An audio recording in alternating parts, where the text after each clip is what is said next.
let me get this straight before I start. I love movies. I don't know what it is. There's just something about visual storytelling that fascinates me. Well, here's the thing. For me, watching movies, it's a little bit more than just a hobby.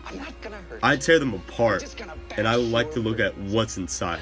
It's like a mad science experiment. It's alive! It's alive! I went to the movies every weekend for over 2 months. This movie is good! I know, it sounds a little unhealthy, but please, bear with me. In that time, and even before that, I've watched a lot of movies. And after a while, I began to notice a couple things. Movies that work really well do so for their own reasons, but there are a few things that they always have in common.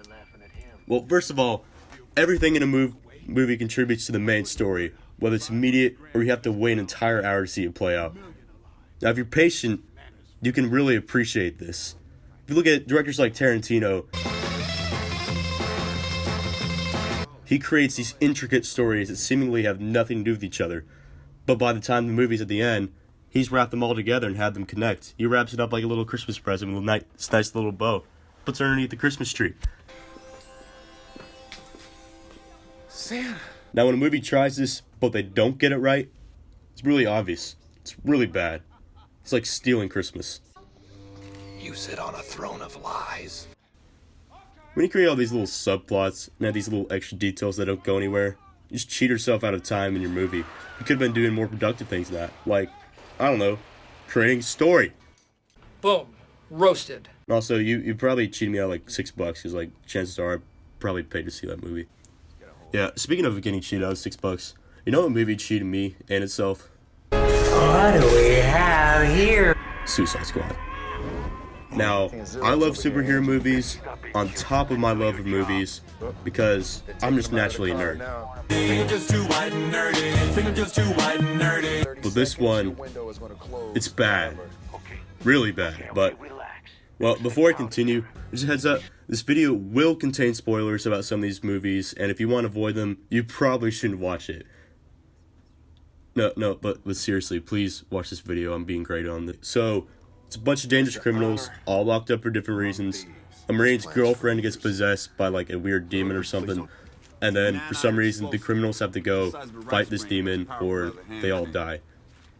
Yeah, not the best story. Every subplot it creates does nothing for the overall story. And even when there's big events that should be directed for the main story, they don't do anything for the main story. Even Joker, played off as one of the main characters in this movie, he gets about 15 minutes of character development and disappears for almost the entire movie. Even when he comes back, he just takes the character away for a little bit, and then he fake dies, comes back later, but there's nothing significant about that because it does nothing for the story. Now, when Suicide Squad introduces all of its characters, it does this in less than half an hour, and then it just sends them to the climax. That's like speed dating several people and then going straight to marry one of them for 30 years. This movie was effective in wasting its own time. Now, to show you how effective it really was in wasting its own time, let me show you a movie that is king of using time wisely. Get out. Sorry, man. Get out! Yo! First time director Jordan Peele puts everything in this film, and it's put in there for a purpose. Every moment, he does not waste a single bit of time. Get Out follows the story of Chris, a black man who's dating a white woman. He's going to meet her parents for the very first time. And he's nervous, of course, because he's not sure what they think of him, because they don't know that he's black yet. Everything seems fine when he first gets there, but after a while, things start to get a little bit strange. Every detail in this movie does something for the story. The scene when Chris and his girlfriend get pulled over by the police seems like a waste of time, especially when his girlfriend tries to argue with the officer when Chris is clearly okay with it. When it's revealed that his girlfriend and her family only brought him over so that way they could remove his brain and use his body for their ill-intended purposes, it makes sense that she would not want the officer to record him being in that area when people realize that he's gone. The seemingly random and strange interactions between Chris and the workers doesn't seem important at first, but then when it's revealed what really happens in that area, he realizes that those workers are actually their victims.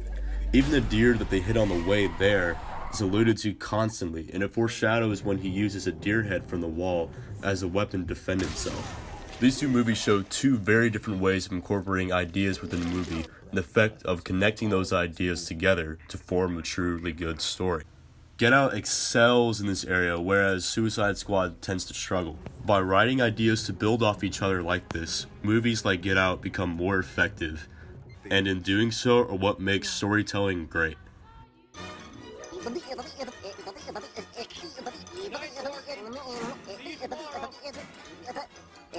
Go home, folks.